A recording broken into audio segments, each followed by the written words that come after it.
Thank you for joining AEC Software's Project Management Summer Webcast series.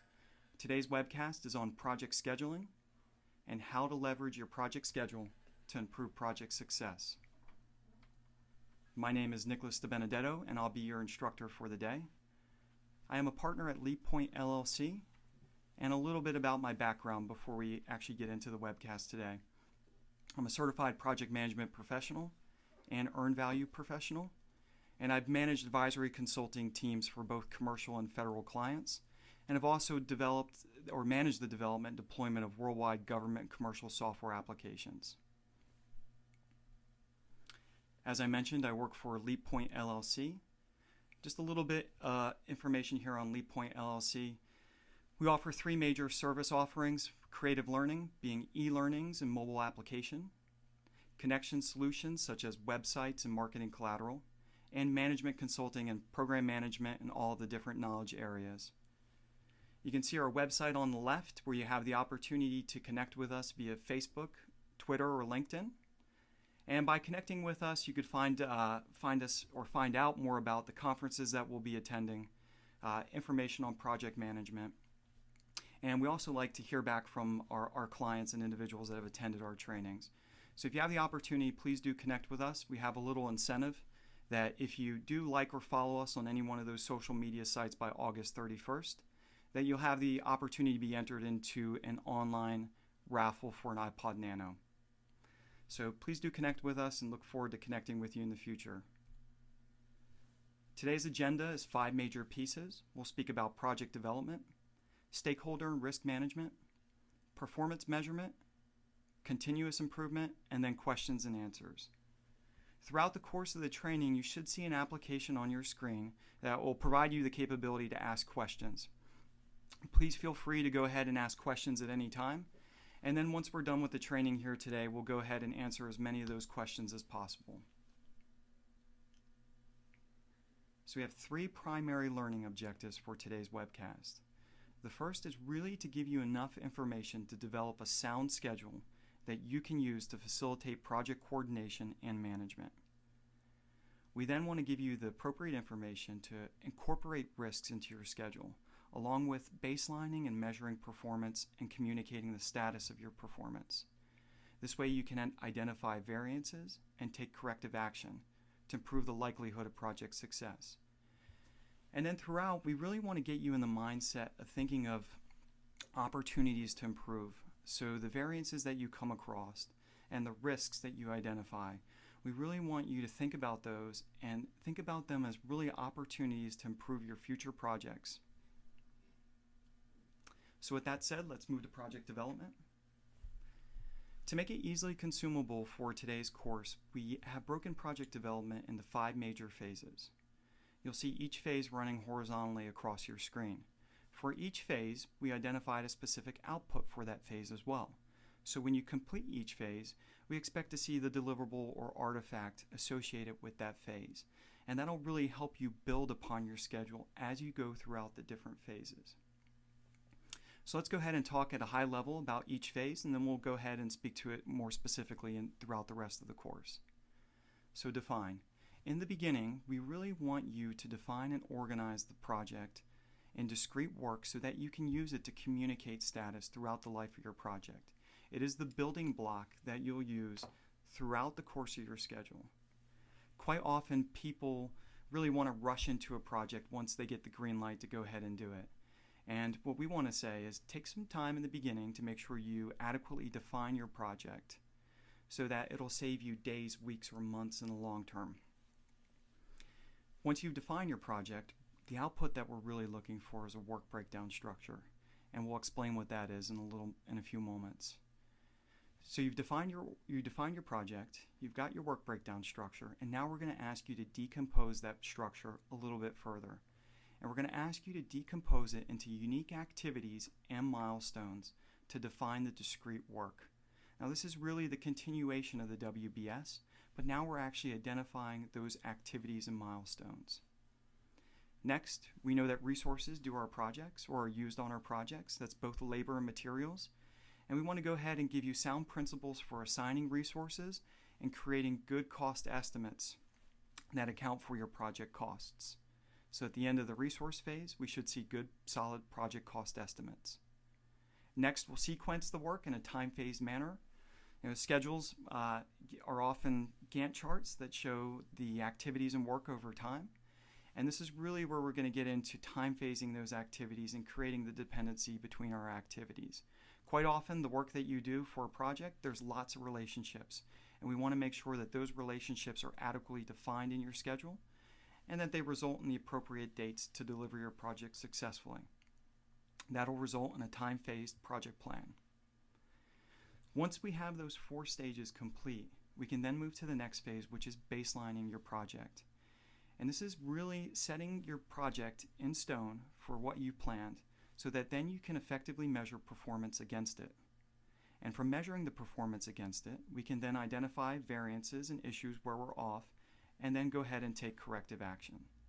Quite often, the baselining and performance measurement usually gets put aside. People create their schedule and then shelf it and they never come back to it. And we want to get away from that habit, and we want to use the schedule for communicating and managing throughout the life of the project. Now, horizontally across each phase, you'll see 2 bars, one for risk management and one for stakeholder management. And these are really 2 management areas that need to happen throughout your project development and scheduling. Risk management can occur at any time, or risks or issues can occur at any time. So we want you to have an approach to make sure that you're adequately identifying risks and then managing and mitigating them throughout the life of your project. And we want to make sure that those risks are incorporated in your plan. Quite often people establish plans, they leave their risks aside, and they never incorporate them into their plan. And then when they go to execute their plan, a risk will materialize and then cause the schedule to be off. So we want to make sure that we identify those risks and account for them within our schedule. Additionally, projects involve other people and organizations. So we want to make sure that we have good stakeholder communication throughout the life of our project. We want to make sure that we're adequately conveying status to those key individuals. And we'll talk a little bit about stakeholder management in just one moment. So this is the framework for today. You can reuse this framework each time you go into a new project, and you can adapt it and adjust it and customize it to fit your specific organization. So let's go a little bit further. And before we actually start talking about each phase of the project development lifecycle, we're actually going to talk about stakeholder management because it's key and it's important, and quite often people miss it. But let's first talk about what a stakeholder is. A stakeholder could be a person or organization that may be affected by the project. And when we say affected, that is both positively and negatively affected. So if there's a person or organization that can be affected or will be impacted by the project, we want to make sure that we define them as a stakeholder. And I highly recommend it's something to do right in the beginning of the project. Not only define who your stakeholders are, but then also determine how often they need to be updated and when they need to be updated. Okay? They might want to get project status updates on a bi-weekly basis or a weekly basis. But you need to also think about they might want to be informed when certain activities are behind or over cost, or an activity that is related to them is delayed. So what I often like to recommend is take a moment and maybe break out a simple Word document and create a communication plan that identifies your stakeholders and then how often you're going to keep them updated and when you'll keep them updated.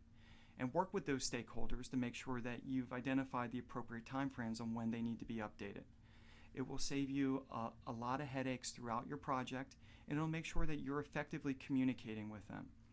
The last thing you want is through your project, if you have an issue or you have a variance, for the client or somebody within your organization in a different functional area, or even a different organization to come by and say, why didn't you contact me? By creating this simple communication plan, it creates that framework and that agreement of when you'll keep them updated. I highly recommend it. Again, it'll save you a lot of headaches, and it'll really add quality to your project. So start with stakeholder management first, and then we'll go into project development. And we're following suit, and we'll talk about the first stage, which is the define stage.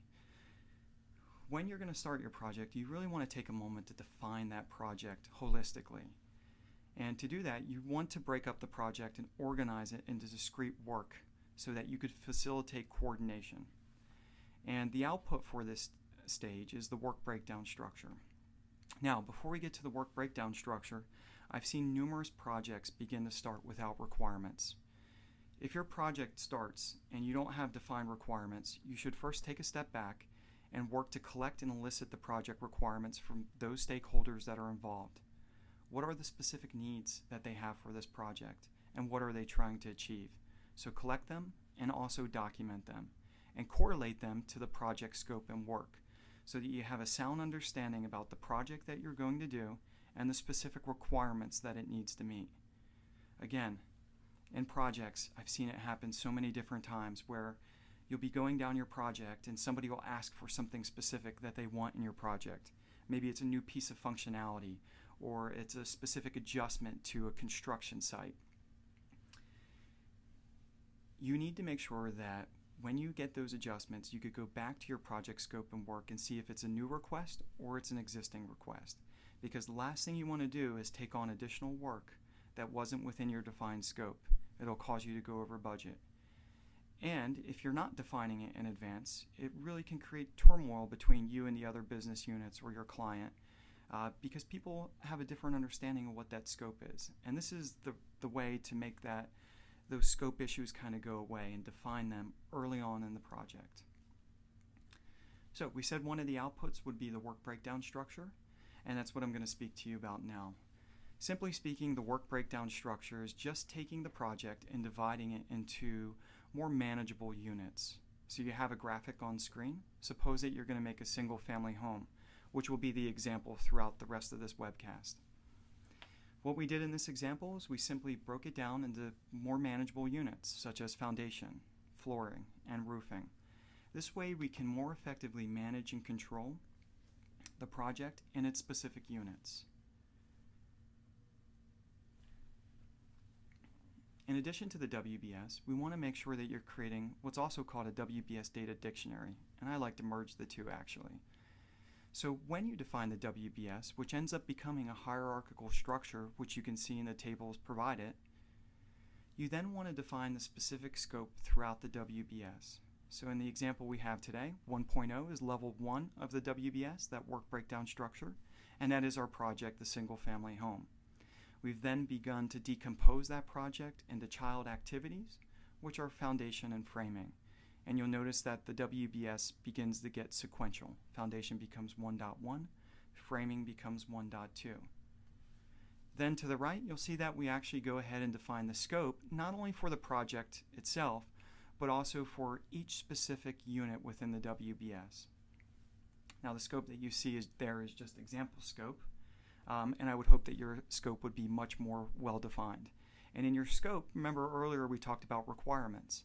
You can certainly roll your requirements into the scope of work that's going to happen as well. And that would be a really good practice to get to. Okay, so we've got our WBS and we've got our WBS elements defined in a data dictionary. The next thing you want to do is take a moment to define your organizational breakdown structure for the particular project. What does the organization look like for this project? How is it structured? What type of internal and external organizations are you going to be working with? And what are the specific business units? So in the example that we have here today, we're working with one builder who has broken their organization up into several different divisions, which you can see on screen. The key to defining the organization is that we can relate the organizational structures to the work breakdown structure. The benefit is this will allow us to not only track how our project is going at a high level, okay, maybe we want to see how we're doing in roofing or framing, but additionally it allows us to check and see how we're doing from an organizational structure by creating that mapping.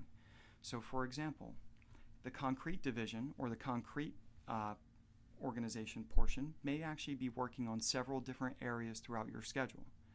Perhaps you want to do a filter and you want to check on their specific performance. How is concrete doing? Or how is the drywall group doing?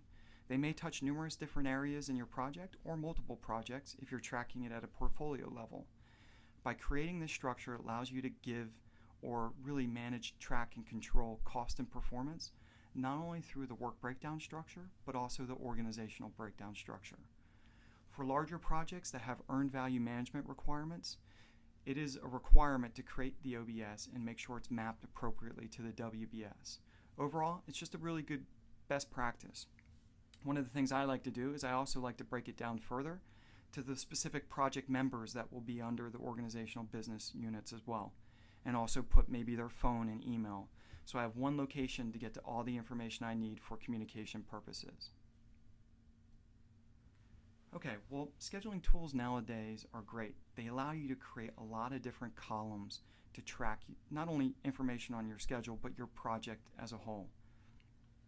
So quite often what people will do is they'll create their work breakdown structure in a separate Word document, which is acceptable and it works, but there's also the capability now in the scheduling tools to put your WBS within the actual schedule itself. So you can see in the example on screen, we have the FastTrack schedule here, and you can see that we've created our WBS, the single family home, and you can see the major elements. And also you'll notice in the application that the elements that fall underneath the single family home get the appropriate work breakdown structure number, which the application does automatically. But it also gives you this sort of hierarchy feel. Then it gives you the capability to create that scope column and then begin to define your scope within your schedule. Quite often as a project manager, you're going to be in your schedule almost all day, or you'll have it open a majority of the time. Well, it's very nice that if you're in your schedule and you want to quickly get back to the scope, you can easily do that within the scheduling application. And a lot of these scheduling applications allow you to create layouts so you can create different views to see the information you need at the click of a button. Additionally, you can see to the left there's a sort of little yellow icon. This way you can go ahead and create notes that you may have as you go throughout the life of your project. Perhaps you had certain commitments that were made or certain information that you want to keep about foundation or flooring or one of the elements. You can utilize notes columns to track that information inside of there. But the idea now is that you're using the scheduling tool to capture your WBS and scope. Great. So you've done a good job defining your project. But now what we want to do is we want to take it a little bit further, and we now want to begin to decompose your work breakdown structure into unique activities and milestones that define the discrete work. It's really taking that WBS to the next level. So what we're going to do is we're going to go through and we're going to decompose the WBS into key project activities and also milestones. And the key lesson here is don't go at it alone. You're going to have a number of different stakeholders, and you as the project manager are not likely the foremost expert in all the different areas of the project. So work with your project team and work with your clients to identify those specific activities and milestones. And when I say clients, that's also where the milestones come into play. Milestones will help you convey the status of key moments in time throughout your schedule that maybe your key stakeholders might want to know about. So make sure you define those milestones and you track them appropriately. The output of this phase will be the project activities and milestones, which again can be tracked within your schedule. So again, we have FastTrack schedule back up on screen, and you'll notice that we've begun to further develop the WBS and the schedule by breaking down the major elements into the third level, if you would. So if we take a look at foundation, you'll see that we decomposed it into more manageable units such as footing inspection, which happens to be a milestone, footings, and slab on grade. And you can see we've done that for the other elements as well. So now we're really getting down to defining the level of activities that make up the work for the project. A common question I always get is, how far down should I go? Should I continue to break down? If you take a look at framing, where it goes down to wood delivery and then it goes down to another level, at what level should I stop? And I get that question all the time, which is really a subjective question, and therefore I usually give a subjective answer back, which it depends based on the complexity of your project, the needs of your stakeholder.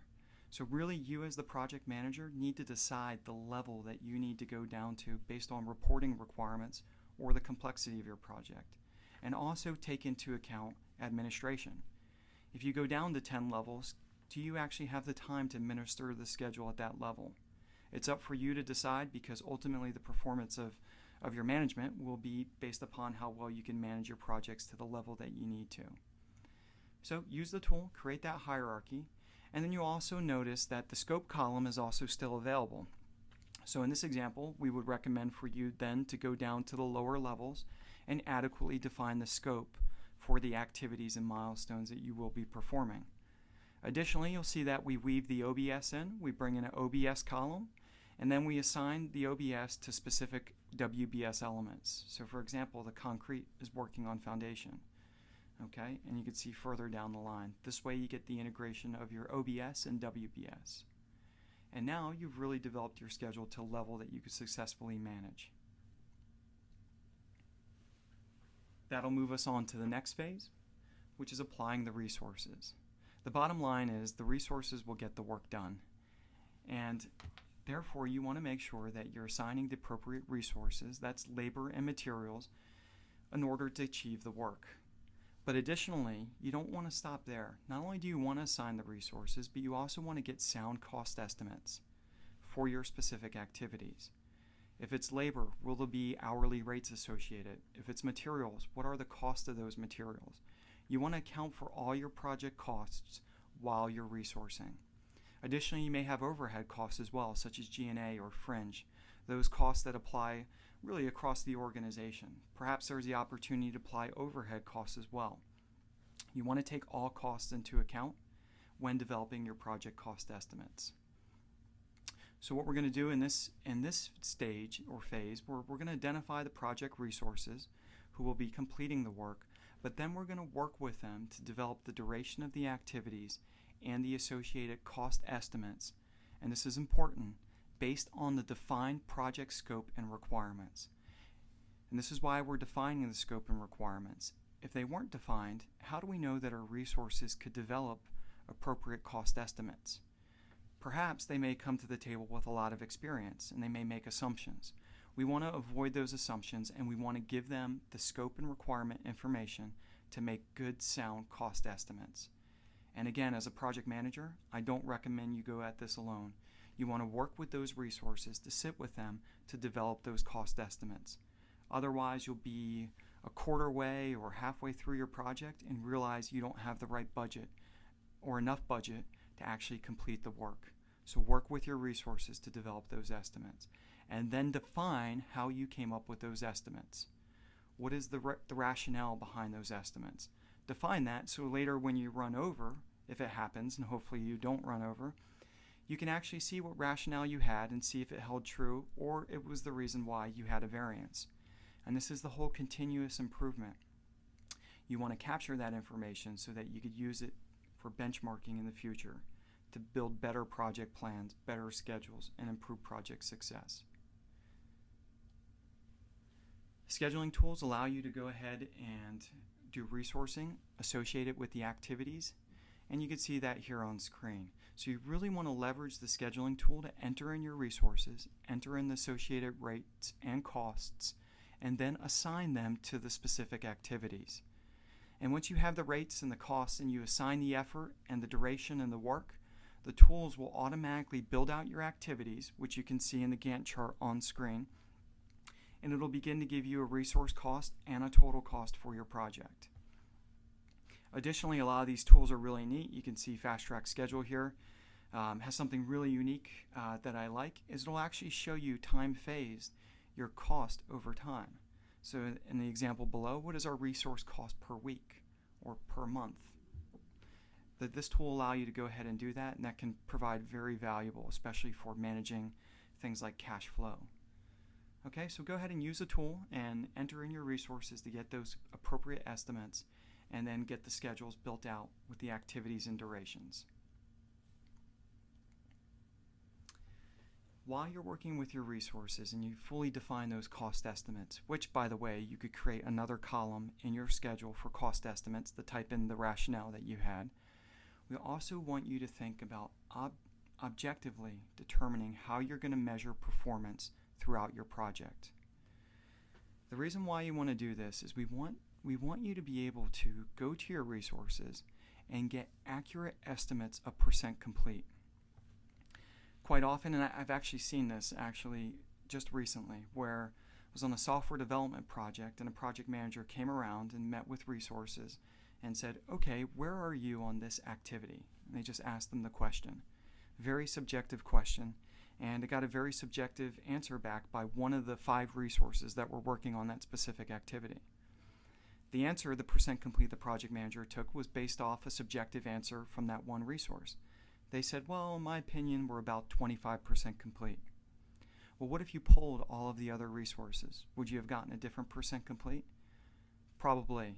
And we want to stay away from those subjective performance measurements, and we want you to create objective performance measurements. So for example, on screen you see that I pulled one of the WBS elements out, create conduits. What I want to do is work with the resources to define how can we accurately track progress by work completed throughout the life of this activity.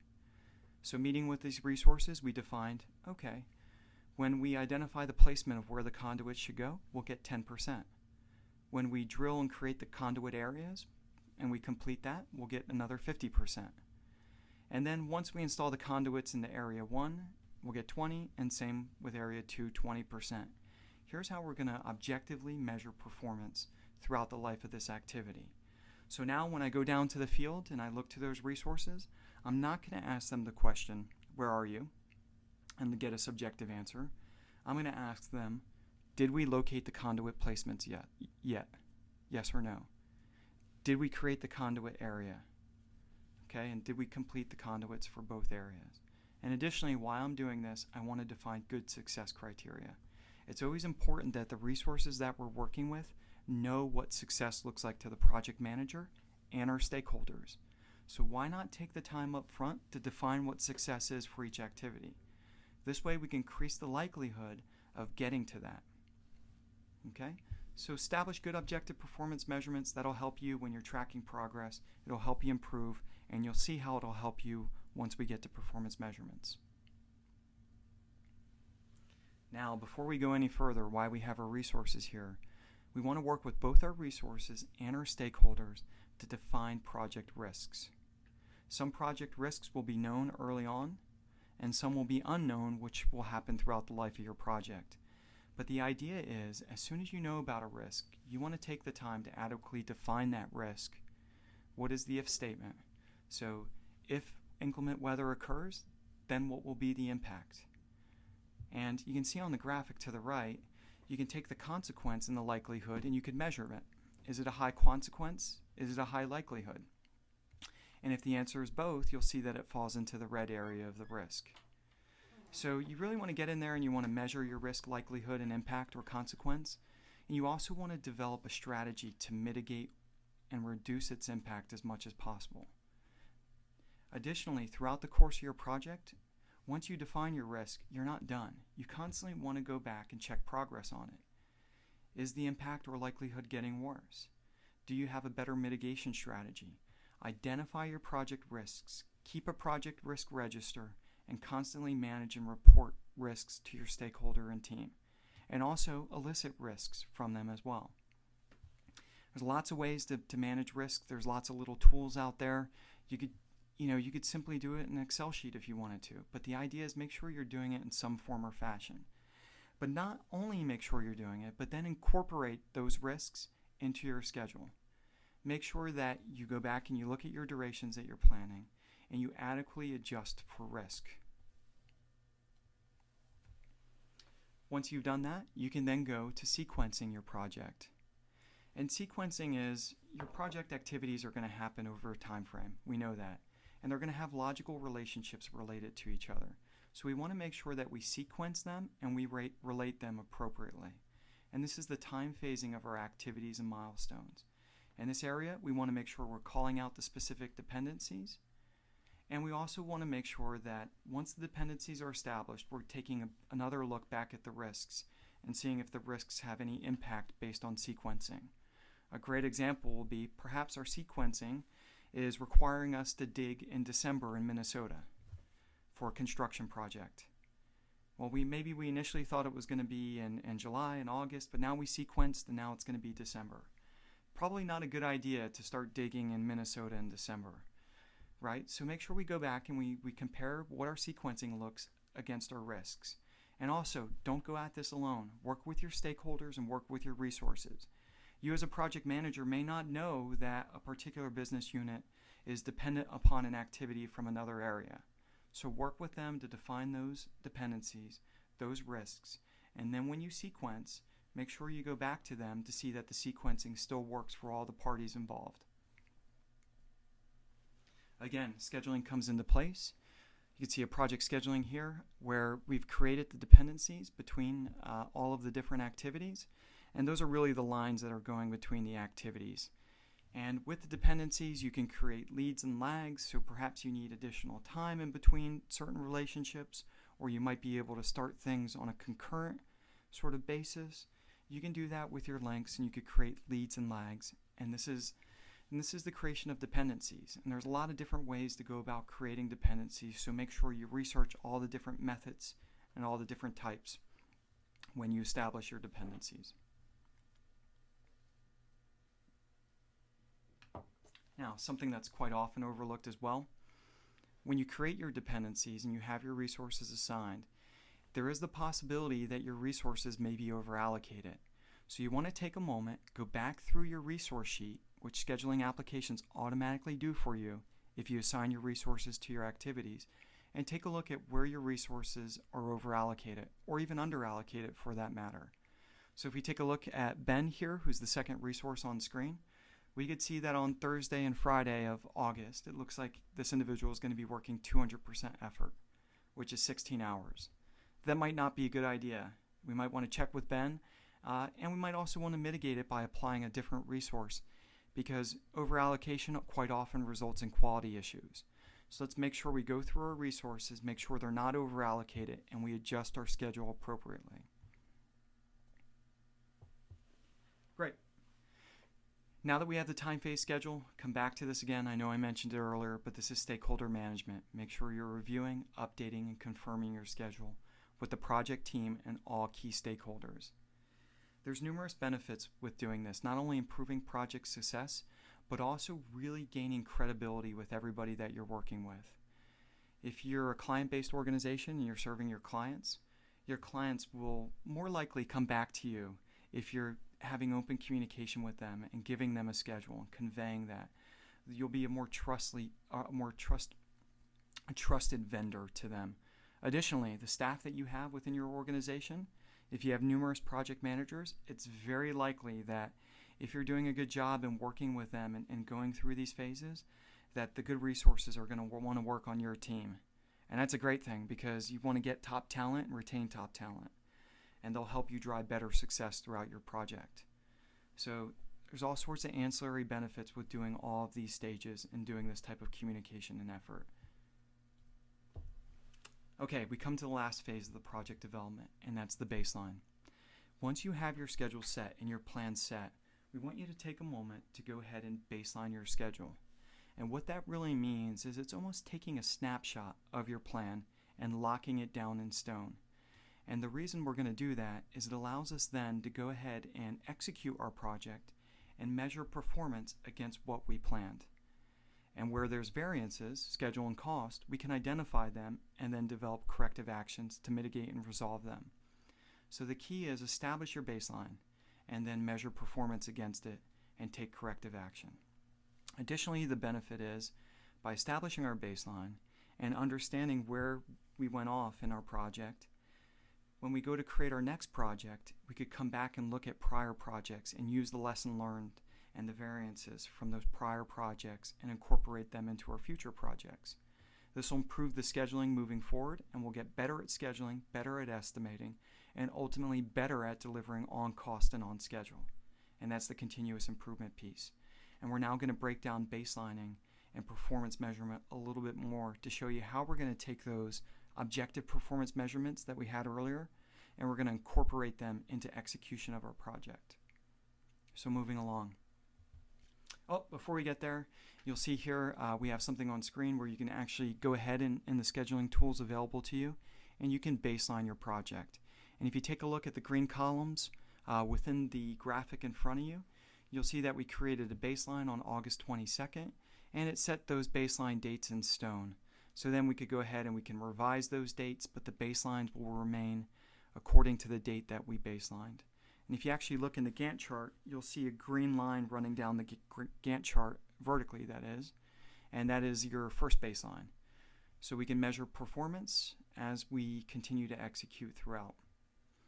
Okay, so use the tool, create your baseline so that you could go back and benchmark in the future. Now, here's where the baseline comes in for execution, and it really shows its advantages. Now what we're going to want to do is go back to that objective performance measurement criteria that we established early on. Remember, those were the percentages on the conduits. And now we're going to go into the field and we're going to evaluate performance based on that objective measurements. And by doing that, we'll then be able to get the percent complete values and enter them into the schedule, which you can see on screen in the percent complete column. And that'll give us a number of interesting calculations, which are often called earned value management metrics. And to the right of this graphic, you'll see a couple of them.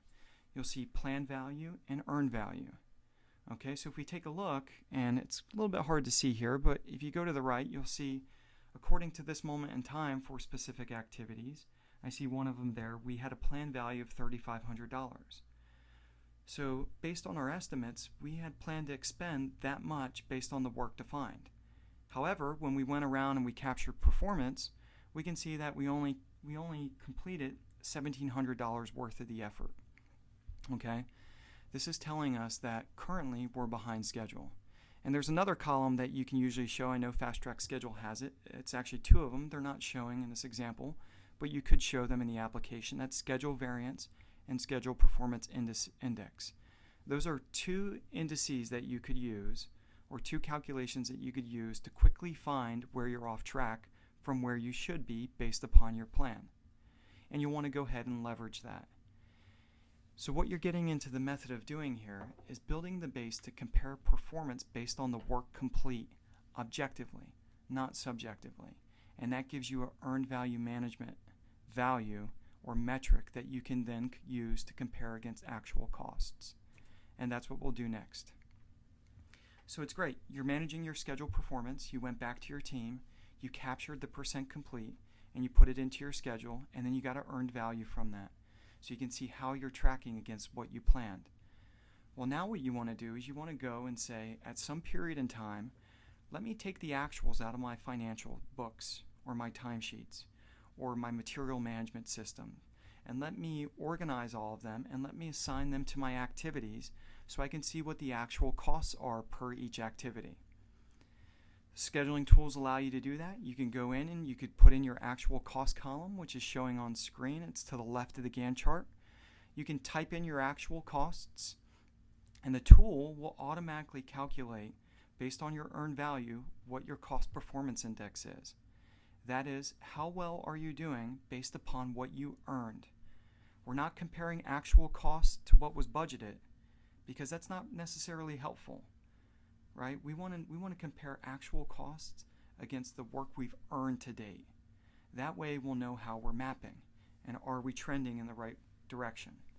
And that's the benefit of earned value management, and you could leverage that within your tools by following the steps that we talked about here today.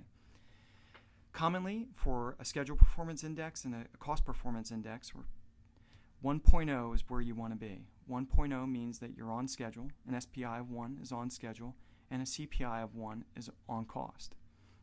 As soon as you begin to deviate from that, you're either going under budget or over cost, and that's what the CPI will tell you.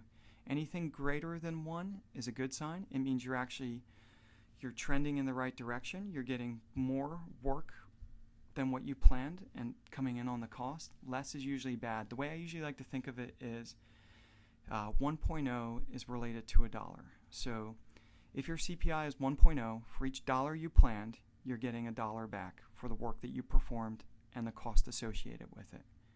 If it's going above 1, suppose it's 2.0, it's saying for each dollar that you planned, you're actually performing much better and you're getting really $2 of work and effort for each dollar that you planned. So in the example that you can see on screen, we have a 3.75 cost performance index for the single family home. And this is saying that we're getting a really good value for the work that we're performing based on the actual costs that are coming in. Okay? Now, you measure performance, and you're going to get those indices for your activities, which will have those values, the 1.0 and above or below, to tell you which way you're trending and how you're performing. What you then want to do as a project manager is go throughout your schedule and find those areas of where you're really running way over or way under. And that's developing thresholds. What is a reasonable threshold for you? Okay, if you're running at 0.98, that's kind of close to 1.0 for a schedule, so maybe that's not too big of an issue for you. But if you're running at 0.75 schedule and 0.75 cost performance indices, that may be an issue for you. So you want to establish what those thresholds are, and for those activities that exceed those thresholds, you want to identify them, and then you want to take corrective action. You want to go back to your stakeholders, back to your clients, you want to communicate the variances, and then you want to work with your resources to determine why you're over or why you're behind and what's driving that, and then develop a corrective action to improve it. Right? We want to start driving those SPIs and CPIs back to that one value.